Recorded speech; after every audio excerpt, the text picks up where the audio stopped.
Today's episode is sponsored by Dancesoft Gamers.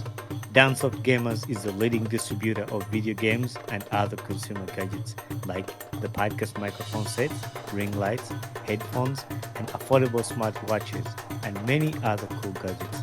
For these and more, visit their website at www.dancesoftgamers.co. That is www.dancesoftgamers.co.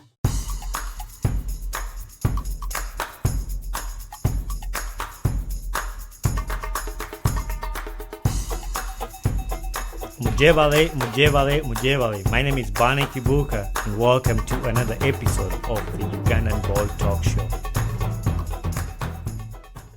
How are you doing? I'm good. I'm fine. I can't complain really. I get excited to talk to other. I think now I call everybody content creator or like other creators or like whoever has something they do like Yeah. yeah, I get excited to talk to other people, and because I know you have your own thing you do that we're going to talk about today, and I've followed you for a while, and I've been following the work you do, and I reached out to talk to you because I think last year I started Yeah. uh talking about mental health, and Mm. I've hosted a few people on the podcast talk about mental health, and somehow I got connected to your account and see that it's something you're actually doing. And today I'm going to be talking about that. You and I are going to be talking back and forth. And that's why I didn't send you like questions I'm going to ask, because we're going to just have a conversation about mental health, because I know you know a lot about it, and share from your own experience, from other people you've helped, or things that people, even the listeners, might benefit from that.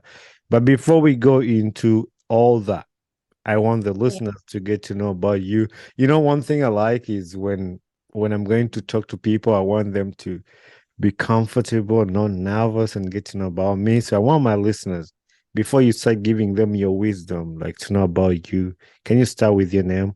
So hi everyone. My name is Elizabeth Atim, but most people call me Liz, and I decided to shorten it to Liza. I combined, that from a team. So I am a clinical psychologist by profession.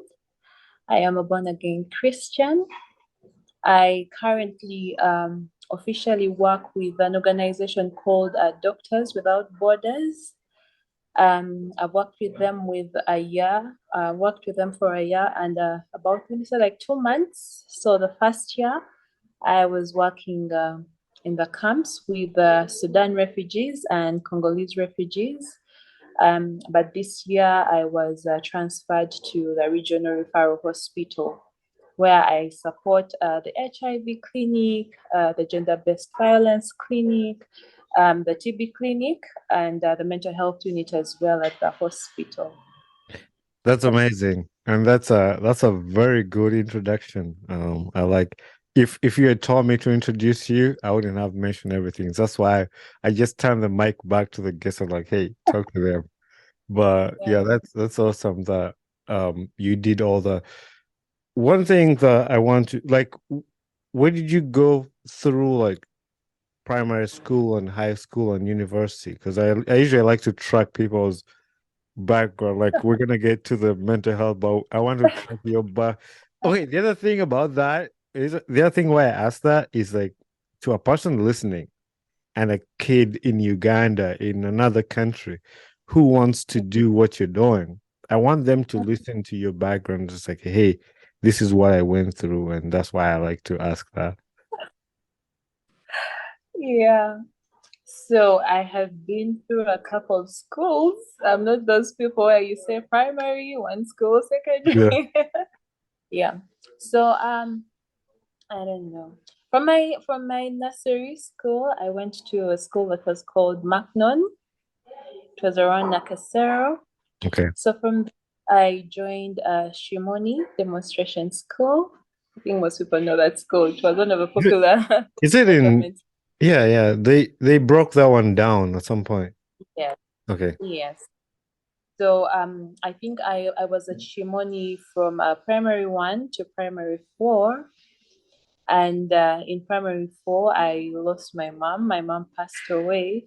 So I think my aunties and my dad thought it was best for me to join boarding school. So for my primary 5 and primary 6, I was in a boarding school in Mokono that's called Vincent Alex Boarding Primary School. And from there, I joined Bishop Cipriano Kihangire in Lozira. Mm. And I was there for my O level and my Form 5. So in Form 5, that school was a strict one regarding like books. And not to say that I wasn't the kind of person that I used to read, but I had some issues, during that term of Form 5. So I didn't make it to the cutoff point. Mhm. So I was told, you either repeat or you either, join another school. So the HM was a friend to my dad.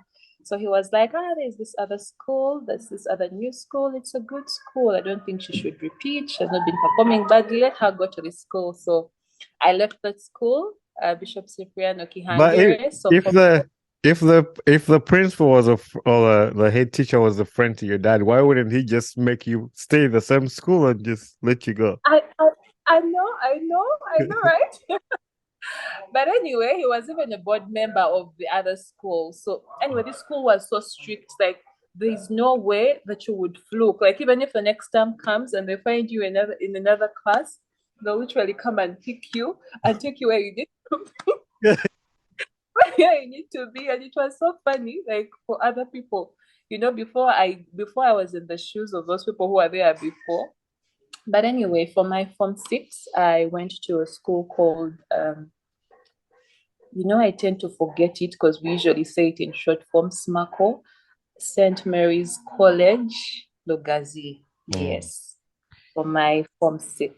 So, Okay. yeah, from there, then I joined Makerere University, uh, where I did community psychology for my undergraduate degree. And then 2017, I went back to do my master's in clinical psychology. So that's about it. Nice. That's awesome. I'm so happy that you were able to walk us through that and listen to the track of your high school. And I like to ask that too because I would say high school was fun. I went to high school in Uganda. I left Uganda after Form 6. I didn't go to university. Oh, I went to Makerere for like 6 months and then I Mm, left.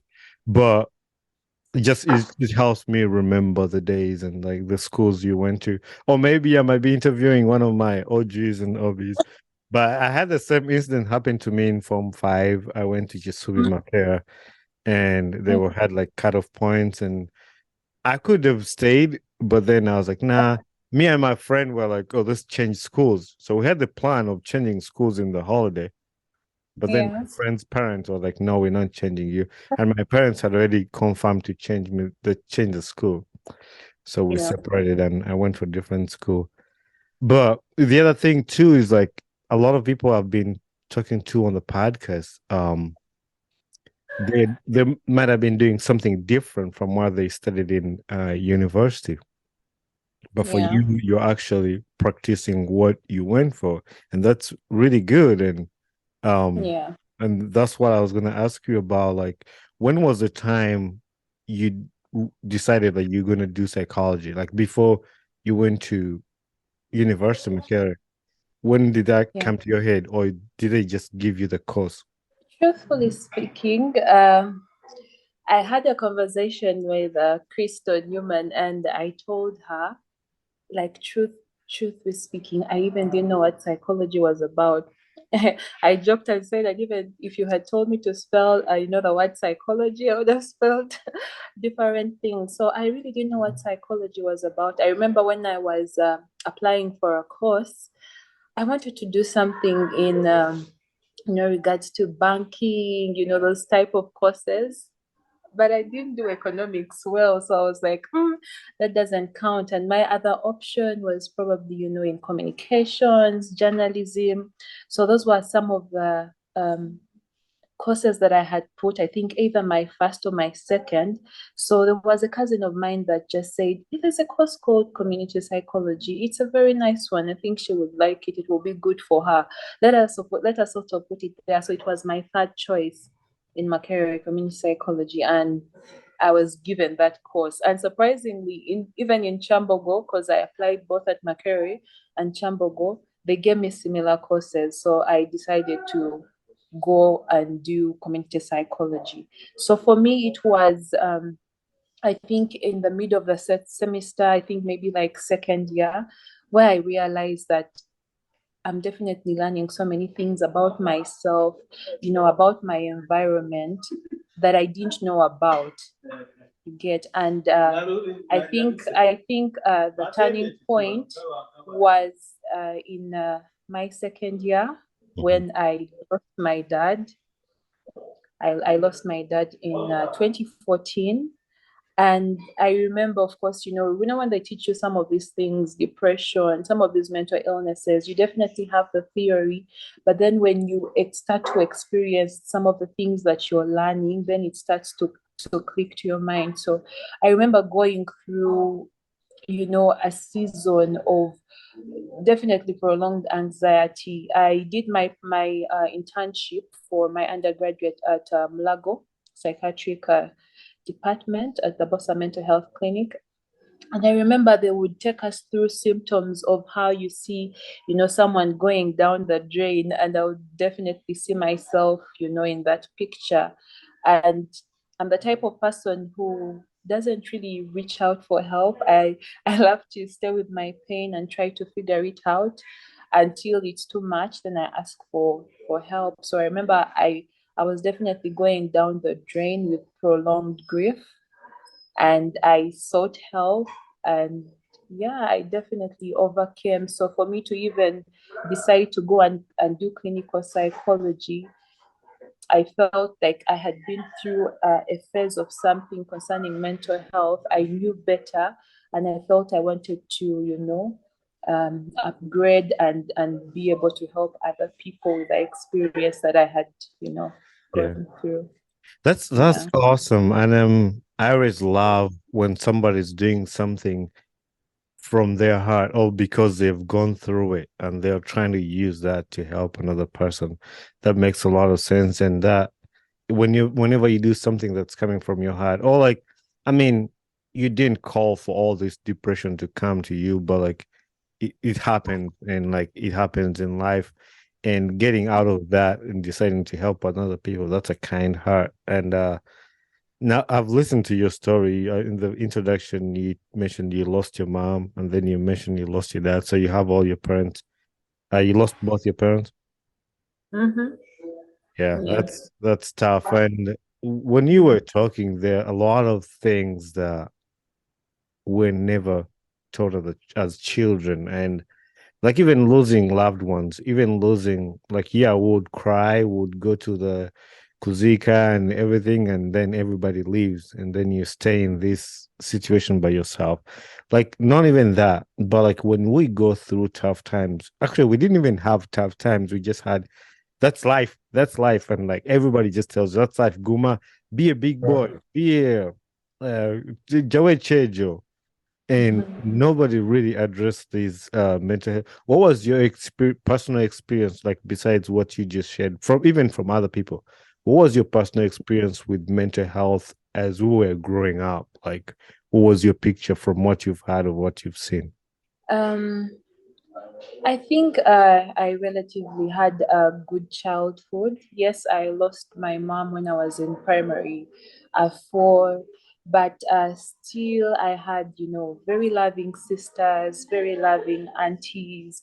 My dad was a very, very loving man. I love to tell people I had the best dad. I know people have amazing fathers, but I feel like I had an amazing dad. Like we were this close with my sister. So I think when I lost my mom, I didn't really go through so much drain as much as I went through with my dad. I loved my mom. We were close, you know.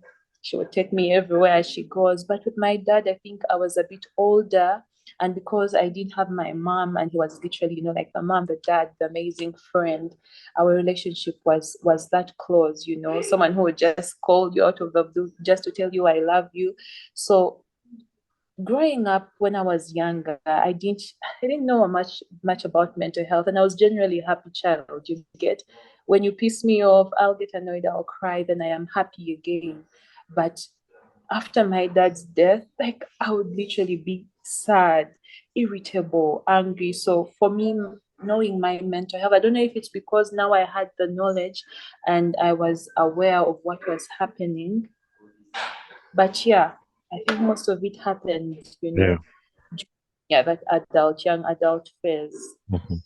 Yeah, it's definitely some. I mean, like I also saw you actually you mentioned this in your introduction. You're born again Christian, which I love when people say that. I love when people like comfortably just say, some people might hide it somewhere. So I got want to watch a gay and we'll call it like you just like kind of hide it.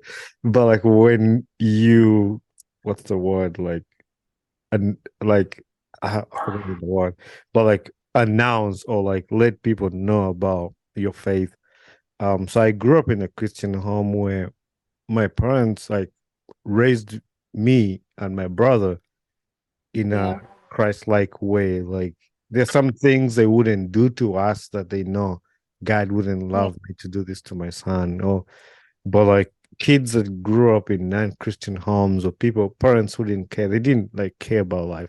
So I would say I didn't really go through a lot of that uh terrible situations in life, but also as a kid, it doesn't mean you can't go through other mental issues from other places, not from your family, like from friends, from that. So, um, so for me personally too, I don't really have a lot of that, but none of our relatives, even from my friends, nobody was talking about these issues when we were growing up. The only issues you hear about is like, hey, you have to grow up. Hey, you have to be a big boy. Hey, you have to do this.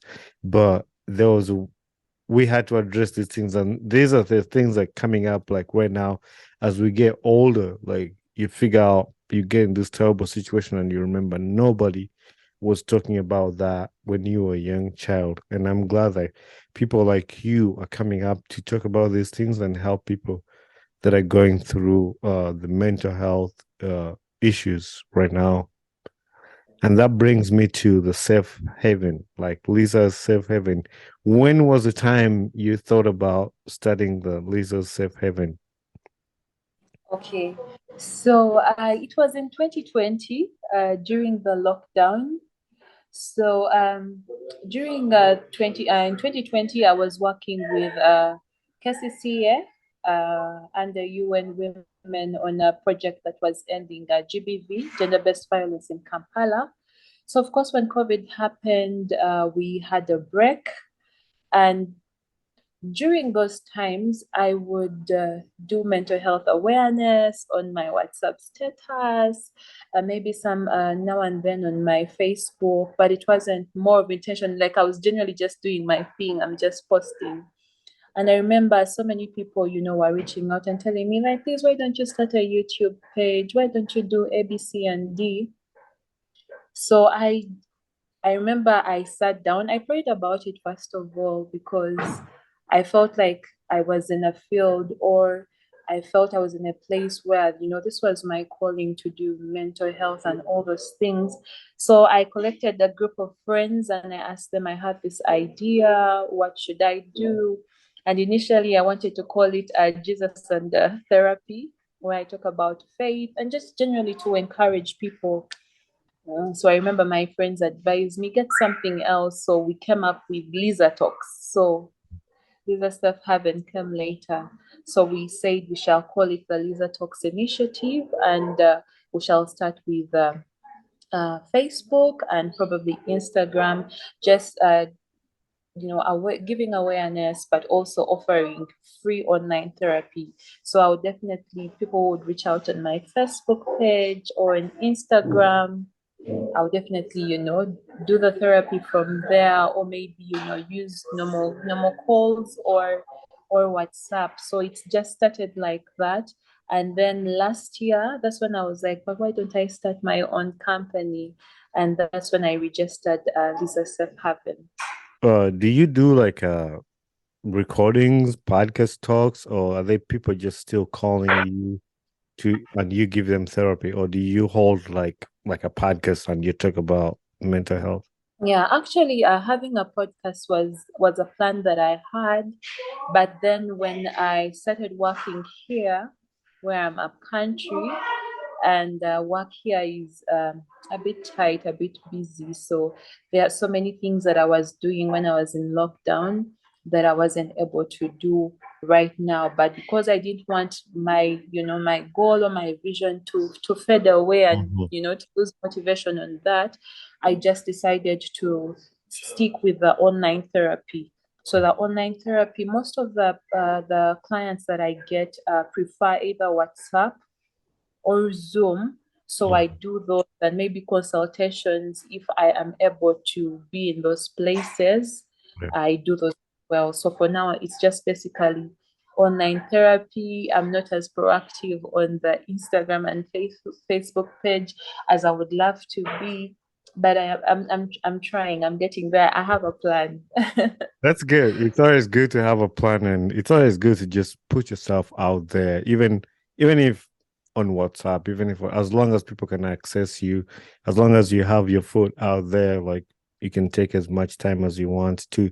I mean, you can't do all the things at the same time. You can just do enough you can do because you have other stuff to do. But as long as you're out there and still offering help to the people, that's all that counts. And I really love it. I love the initiative that you've put in. And going ahead to register it, and this is to help people. And you said free services, and this is like a free thing, like, giving back to the people. So that's really amazing that you're using that time to give back to the people. And that's something I try to do with the stuff I do with my podcast, to just give back to the community and help, like, different ways you can help somebody's life.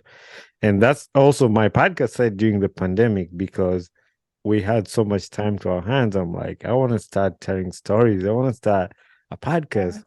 And then when I was studying it, I was like, there's a lot of other people out there that have stories that I want the world to hear. Like, I want to hear and I want to learn about that. When you were talking about the course you did at university, you said community psychology. What if somebody was asking, what do you study about in community psychology?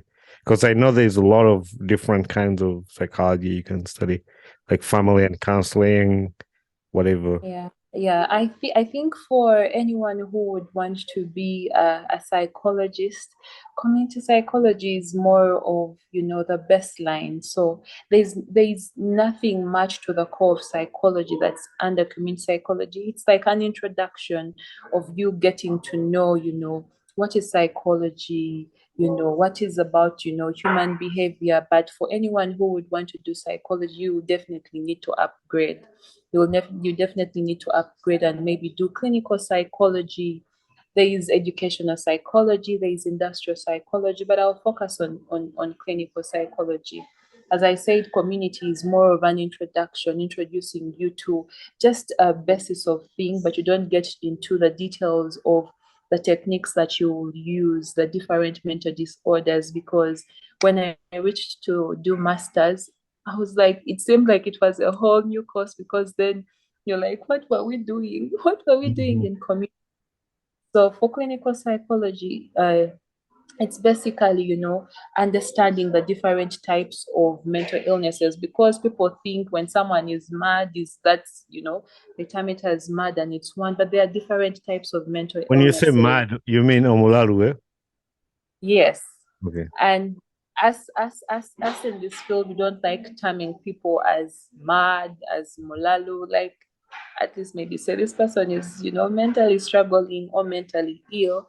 So clinical psychology, for it, it's basically studying about the different types of mental illnesses, what causes them, and how to go about them. But there are different types of, psychology, counseling psychology, forensic psychology. So Yeah, I know there's a lot of and psychology because I went to school with people who did psychology, and most people forget that when you do psychology, you can't stop on your bachelor's. You have to go and do your master's. So a lot of people get into that and they don't know. Share experience with that. On what? No, I said a lot of people go into psychology and they just think they're just gonna get their bachelor's and just stop at that. But they later find Yeah. out actually have to get your master's too, like to get licensed, isn't it? Yeah, as I said before, most of the information that you need to know, and most of the practice and and the knowledge is more as you upgrade, especially in your masters, because PhD is more of research on whatever you want to search about. So as I said, undergrad is basically an introduction. You will not know. Trust me, I have my colleagues I that I studied with in community. I doubt they know the different kinds of mental illnesses and how to say, this is bipolar, this is schizophrenia, this is indeed depression. I know people who say I am depressed, but you're not depressed, you're stressed. You get so just to know which one is a disorder and which one is not a disorder, you definitely need to upgrade. You touched about Mulalu, and I remember like when I was younger, when something abnormal happens to a child, kama msindika eutabika. And then eutabika, they know like jibakumi na balalu, but that's not how it's supposed to be. There's a certain joke that they like to say, that they say there is no any person struggling with mental illness who will say yes, I am sick. So definitely, if they take you there and you're okay, you're just having certain few issues, and you say I'm not sick, they'll tell you, but yes, you're definitely not going to accept. Yeah. Yeah. Why would somebody seek therapy? Like if somebody is struggling, like what would you advise somebody? Why would, because I know I've listened to a lot of radio stations and like here in America, they're big about therapy. Like, hey, go seek some therapy. Like when something abnormal happens, then you go talk to a therapist. And why would you advise somebody like in Uganda who are Yeah. not well versed with therapy and they think it's a waste of time? What would you tell to them to do? First of all, I am happy that currently in Uganda, mental health is picking up. People are getting to know that, this is a serious issue that's happening. So why I would encourage someone to, seek help and get help. Um, we have seen in this country, people wait for it until it's worse, you know, that you need to either be hospitalized or until an extent where someone commits suicide for us to know that they indeed need help. We can't handle this thing. We can't keep on saying it's witchcraft.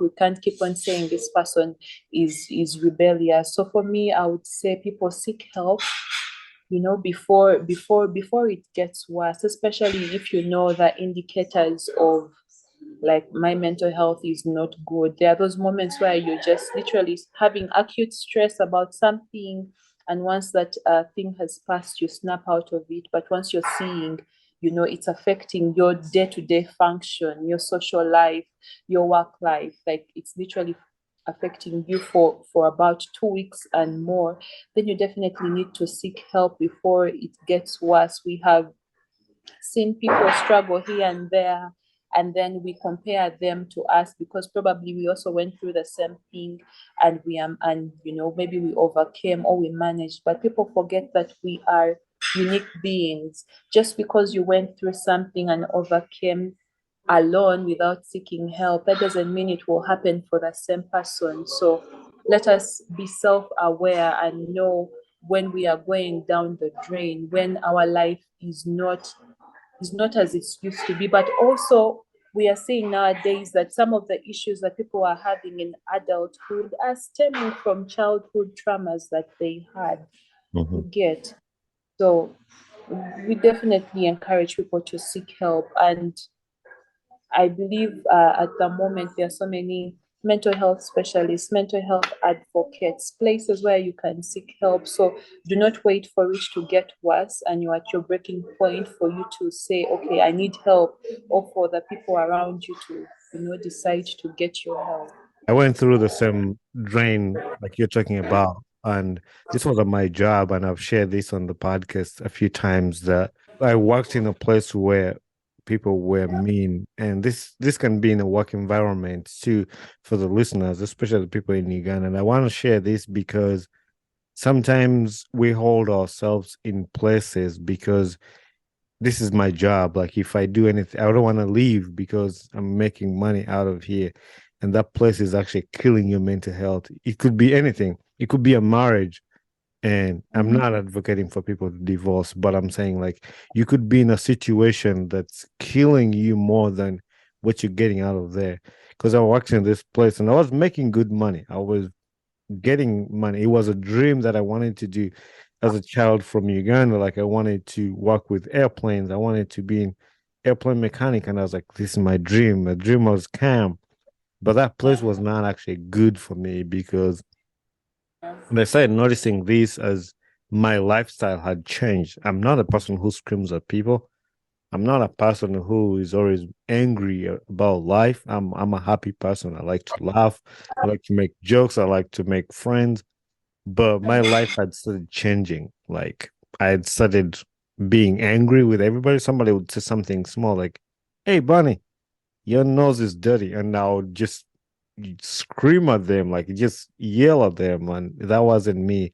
And it was up until the time I was like, you know what, I need to step out and make this decision. So I left the job, even I was making a lot of money out of the job, but I knew there's not much money you can pay for my mental health, or if it takes me Yeah. a different way, or it can even lead to suicidal. There's a lot of people who have laid down to the path because if you stay in that place to make that much money, if you stay in that place because you love your boyfriend too much, it's gonna end up costing you more than what you're getting out there. And that's why I like to talk about these things, and I like people to address them, and I like people to go seek for therapy if something not usual happens in your life. So we are coming towards the close of this ending of the podcast, and I'm happy that you shared with us a little bit about Liza Talks, and I want you to share with my listeners or people who are listening to this podcast how they can connect with you and get in touch with you, or anybody who wants to know anything about therapy or counseling or anything that the services you offer and your social media handles. So you can get me on Instagram and on Facebook. I think my WhatsApp is connected there. My WhatsApp business WhatsApp number is connected there on Liza Talks. I am yet to open up a LinkedIn. I think that will be good for me as Yeah, you well. need to have a Uh, LinkedIn. That would be good. Just put it on your. I use it all the time because it has all the social media and people can yeah, access you very well. So yeah, you should do that. yeah, it's definitely a goal. So yes, there, and I think on Instagram on those platforms as well. Oh, There's my you, oh, you were talking about LinkedIn. I was talking about Linktree. Actually, you should look into that too. A Linktree. yeah. Okay.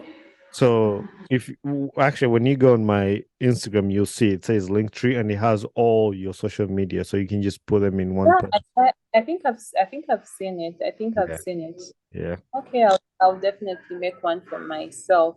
But I think yeah, on Twitter as Lisa talks as well.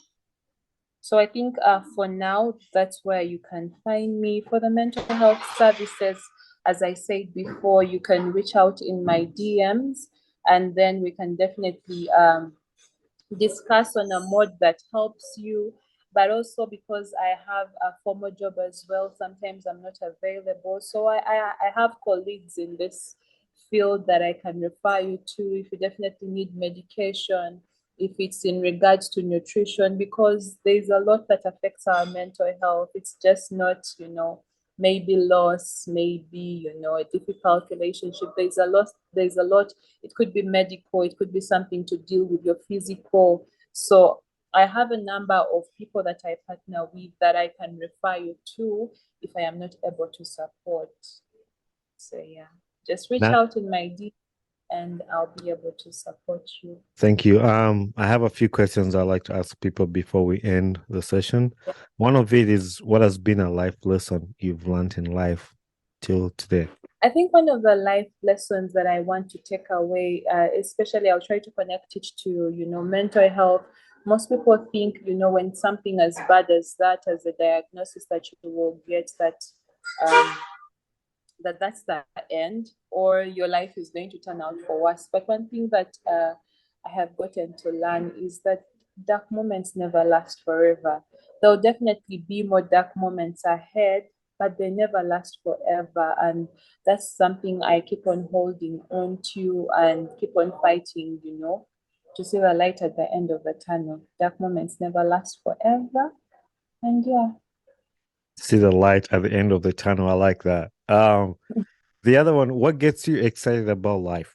What gets me excited about life? I think some of the dreams that I have, so because I haven't attained them, maybe I'll just give a brief story. In 2022, when I was 2020, when I was in working at KCCA, I was got that I had COVID, and I was hospitalized at Mulago. And though, yes, during that time, people were skeptical that it wasn't real, but I was at the hospital and I would see them rolling out, metallic coffins of people.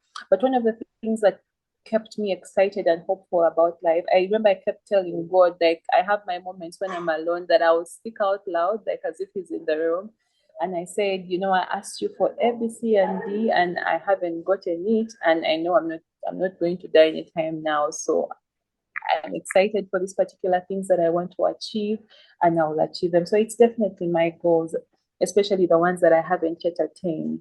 I keep on hoping that because I haven't yet attained them, and I know, your word is for me to prosper, I'll definitely get this thing. So that just keeps me going. That's awesome. That's amazing. And definitely, yeah, I love that, like to see yourself attaining these goals that you have done. I get excited, and God has been faithful with me too, attaining all Yeah. my dreams that I've had. Like every single thing I've written down in my life, I've achieved, and God has helped me through that. And I can't wait to see all the other ones coming up. The other one is, who would you like to see on my podcast next? And you're gonna help me find that person guest on the pod. Who would I like to see on your podcast?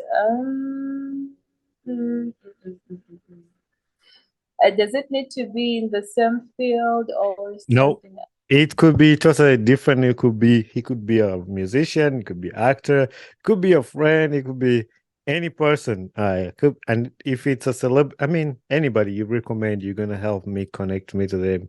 So if it's a celeb, if it's a celebrity, then we're gonna have to work together to get them. So Yeah. Well, when you first said that, Mitch came to mind. I don't know if you know a gentleman called Mitch. I think I've heard of him. Yeah. We are sort of related, to him. So I think it Was would he be the good one to. who was singer? He used to sing MC. No, I don't know. No, it's usually a host on different Okay. shows. I think, yeah, that's what I think. Yeah, definitely. Yeah, I think I've heard of him. I'm gonna revisit my phone and see if he's the one I'm thinking about. Yeah, you can try linking him up and see how it goes. All right. See here, I have a list in a minute, but thank you very much for being on my podcast, and I had so much fun talking to you. So, thank you very much, and I can't wait for the listeners to hear your story and about Liza Talks. Okay, thank you so much for having me here. I'm definitely humbled and yeah, excited to see what the future has for me, but also for you. And congratulations again. Hey there, this is Bonnie Kibuka, the host of the Ugandan Boy Talk Show. Thanks for watching and listening to my podcast. If you enjoyed this episode, make sure you share it with a friend and recommend somebody to this podcast. Don't forget to leave a feedback on this podcast because that's how we grow. And also don't forget to share, like, subscribe, and comment. Join us on our social media platforms on Instagram, Twitter, Facebook, and YouTube. So we'd love to hear from you. Thank you very much and be blessed.